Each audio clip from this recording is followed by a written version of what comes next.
నిన్న చూశారు విజయవాడలో ఒక సంఘటన జరిగింది. అక్కడుండే సిఐ కాపుని, బాధితుడు కాపుని, దానికి కూడా రాజకీయ రంగు బులిమి కులాన్ని అంటగట్టి పవన్ కళ్యాణ్ పైన ఇష్టానుసారంగా నోరు బారేసుకునే పరిస్థితికి వచ్చారు. అదే నేను చెప్పాను, కబద్దార్ జాగ్రత్తగా ఉండండి. అనవసరంగా నోరు బారేసుకుంటే నోర్లు మూయించే శక్తి ఎన్డీఏకుందని చాలా స్పష్టంగా హెచ్చరించాను. అవునా కాదా? తమ్ముళ్ళు, మొన్నే మీరు చూశారు, 5 ఏళ్లు ఒక్క టీచర్ పోస్టు భర్తీ చేయలేదు. చేశారా? ఒక్క టీచర్ పోస్టు. జాబ్ క్యాలెండర్ అన్నారు, ఇచ్చారా? Job calendar. మెగా డిఎస్సి నేను మొదటి సంతకం పెట్టాను. ₹1 అవినీతి లేకుండా 16,000 మందికి ఉద్యోగాలు ఇచ్చిన ఘనత ఎన్డీఏ ప్రభుత్వానిది. పిల్లలు ఆనందపడ్డారు, చాలా తృప్తిగా ఉన్నారు, బాగా చదువుకున్నారు, కష్టానికి ఫలితం వచ్చిందని ఆనందపడే పరిస్థితికి వచ్చారు. కానీ సంవత్సరం తర్వాత గొడ్డలి పార్టీ కుట్ర చేశారు. పేపర్ లీక్ అయిందన్నారు. వాళ్ళు చెప్పినన్నిటికీ సవాలు ఇసిరాం, సమాధానం చెప్పాం. మీకేదైనా డౌట్ ఉంటే మీరు రమ్మని కోరాం. కడాన హెచ్ఆర్డి మినిస్టర్ లోకేష్ గారు, గొడ్డలి పార్టీ అధినేత, రా నేను కూడా వస్తా, రికార్డులు తీసుకొస్తా, తాడో పేడో తేల్చుకుందామని సవాలు విసిరారు. ఈ పార్టీ మీకు తెలుసు, ఫేక్ పార్టీ అది, గొడ్డలి పార్టీ. కానీ దానికి రారు, మళ్ళీ మాట్లాడుతూనే ఉంటారు. దాన్నే మన పెద్దోళ్ళు అన్నారు వితండవాదం అని. వితండవాదానికి ఆన్సర్ ఉండదు. వాస్తవాన్ని నిరూపించడానికి సిద్ధంగా ఉన్నామని చెప్పాం. ఇప్పుడే మీరందరూ గుర్తుపెట్టుకోవాలి, ఆ రోజు మీరు చూస్తే ఓపీఎస్ సిపిఎస్ అని ఉద్యోగస్తులందరినీ పర్మనెంట్ చేయడానికి అడిగారు. అడిగితే ఆనాటి ముఖ్యమంత్రి గొడ్డల పార్టీ నేత చెప్పింది, అది ఎంత పని, 1 వారంలో చేస్తా అన్నాడు. ఎన్ని వారాలైన తమ్ముళ్ళు అని అడుగుతున్నా. నేనే 2003లో నేనే సమైక్య ఆంధ్రప్రదేశ్లో ఉద్యోగాలు ఇచ్చాను. ఆ రోజు డిఎస్సీ పెట్టి ఉద్యోగాలు ఇస్తే దగ్గర 10,750 మంది పాత స్కీమ్లో సెలెక్ట్ అయ్యారు. టెక్నికల్ గా వాళ్ళకి తప్పుబడింది. సుప్రీంకోర్టు కూడా చెప్పింది, హామీ ఇచ్చిన పెద్ద మనిషి పట్టించుకోలేదు. నేను హామీ ఇవ్వలేదు, ఇవ్వకపోయినా 10,750 మంది డిఎస్సీ అభ్యర్థులకి ఓపీఎస్ నుంచి సిపిఎస్ కి తీసుకొచ్చిన, సిపిఎస్ నుంచి ఓపీఎస్ తీసుకొచ్చిన ఘనత ఈ తెలుగుదేశం ఎన్డీఏ ప్రభుత్వాన్ని. నిన్నే 11,000 మంది జీవితాల్లో వెలుగునిచ్చాం. వాళ్ళకు రిటైర్మెంట్ అయితే ఒక్కొక్కరికి 2-3 కోట్ల రూపాయలు అదనంగా ఆదాయం వచ్చే పరిస్థితి వస్తుంది. ప్రభుత్వానికి 30,000 కోట్లు అవుతుంది. పర్వాలేదు, వాళ్ళది న్యాయం పైన ఉండాలనే ఉద్దేశంతో సమస్య పరిష్కారం చేశామని మీ అందరికీ హామీ ఇస్తున్నా. ఇలాంటి 1-2 కాదు, ఎన్నో సమస్యల్ని పరిష్కారం చేస్తున్నాం. నేను ఒకే విషయం మీరు గుర్తుపెట్టుకోవాలి, ఈరోజు వాస్తవాలుండవు. నేరాలు చేయడంలో గొడ్డలే పార్టీ చాలా సమర్థవంతులు. గంజాయి బ్లేడ్ బ్యాచ్లకి వాళ్ళు అండగా నిలుస్తారు.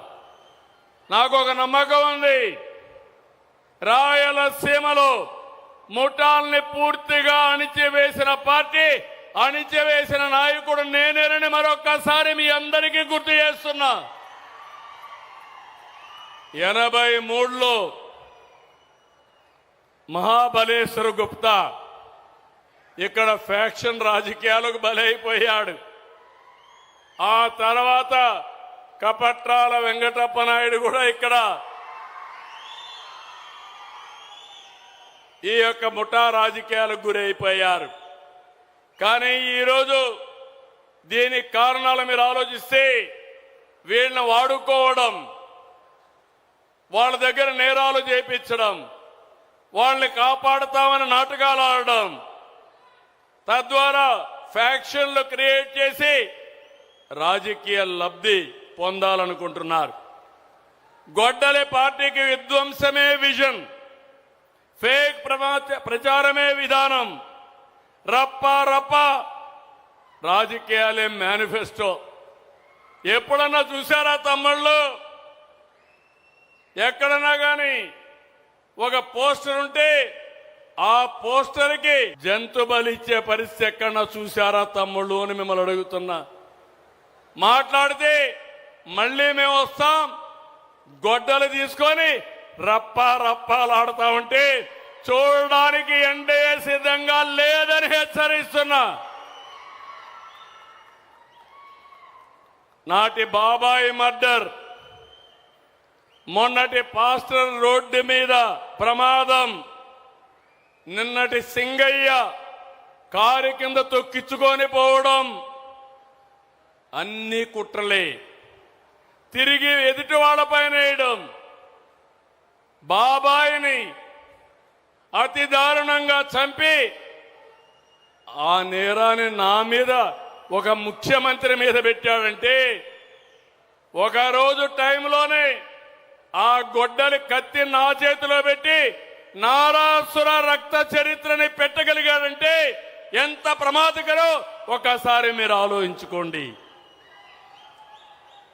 అందుకే మిమ్మల్ని అందరినీ అడుగుతున్నా, గొడ్డలి పార్టీకి భవిష్యత్తు లేదు. గొడ్డలి పార్టీ ఏం చేసిందో చెప్పగలదా అని మిమ్మల్ని అడుగుతున్నా. సీమలో ప్రాజెక్టులు పూర్తి చేసింది మేము, ఫ్యాక్షన్ అంతం చేసింది మేము, డ్రిప్తో 90% సబ్సిడీ ఇచ్చి హార్టికల్చర్ పూర్తి చేసింది మనం, పరిశ్రమలు తెచ్చింది మనం. ఈరోజు రాయలసీమలో నేషనల్ హైవే చూశారు. ఇప్పుడే ఎంపీ గారు ఎప్పుడు అడుగుతా ఉంటారు, కర్నూలు నుంచి బళ్ళారి వరకు నేషనల్ హైవే కావాలని ఎప్పుడు కోరుతున్నారు. తప్పకుండా సాధిస్తాం. రోడ్ల మీద ఎక్కడ కూడా గుంతలు లేకుండా 5 ఏళ్లు గుంతలమయమైనటువంటి రోడ్లని, నరకప్రాయమైన రోడ్లని ఈరోజు గుంతలు లేని రోడ్లుగా తయారు చేస్తున్నాం. రైల్ కనెక్టివిటీ తీసుకొస్తాం. తొందరలోనే బుల్లెట్ ట్రైన్స్ వస్తాయి.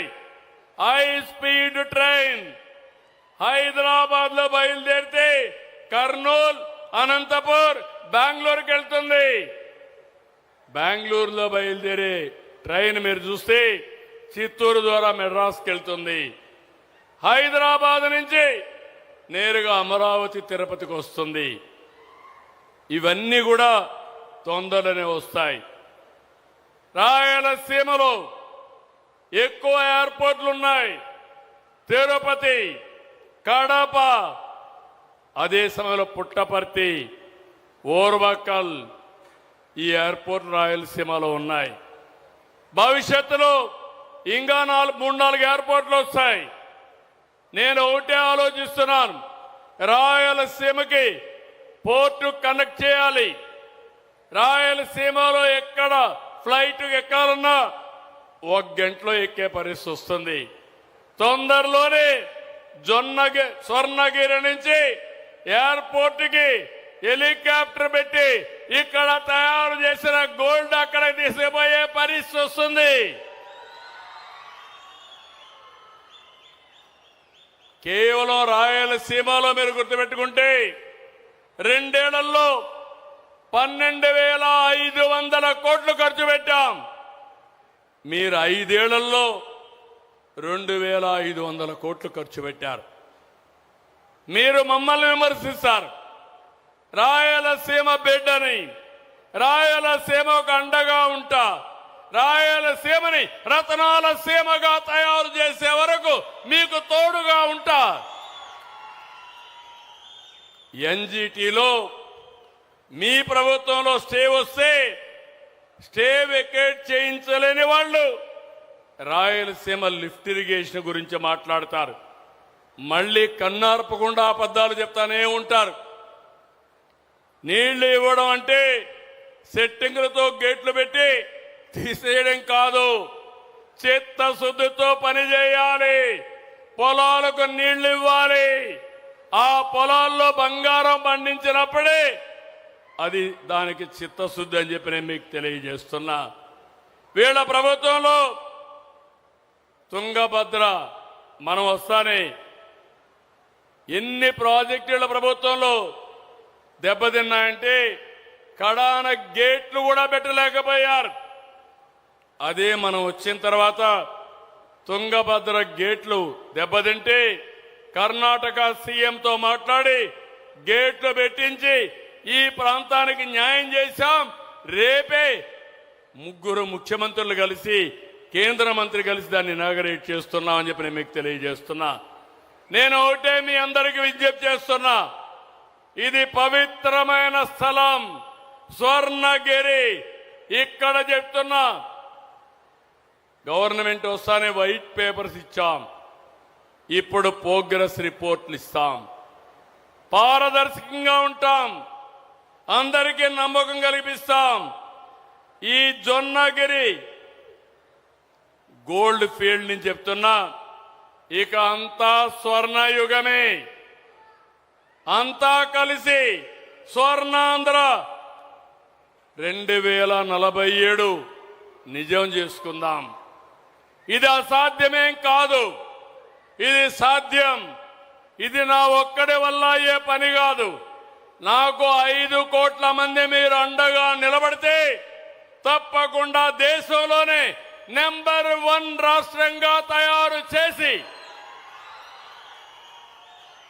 48 సంవత్సరాలుగా మీరు చూపిస్తున్న అభిమానానికి నేను మీ రుణం తీర్చుకుంటానని చెప్పి కూడా నేను మీకు తెలియజేస్తున్నా. ప్రతి నిమిషం ముఖ్యం, ప్రతిరోజు ముఖ్యం. టెక్నాలజీ వచ్చింది, టెక్నాలజీని సమర్థవంతంగా ఉపయోగించుకొని అందరం ముందుకు పోగలిగితే ఏదైనా సాధ్యమని చెప్పి కూడా నేను మీకు తెలియజేస్తున్నా. ఇది 2013లో ఈ ప్రాజెక్టు స్టార్ట్ అయింది. ఈరోజు మనందరం కూడా దీన్ని ఇనాగరేట్ చేసుకుంటా ఉంటే, ఇది కూడా నేను చేశానని గొడ్డలి పార్టీ చెప్పుకుంటే ఏమనాలి నాకైతే అర్థం కావడం లేదు. అందుకే మళ్ళీ మళ్ళీ అందరికీ విజ్ఞప్తి చేస్తున్నా, ఈ రోజటి నుంచి జొన్నగిరి పేరు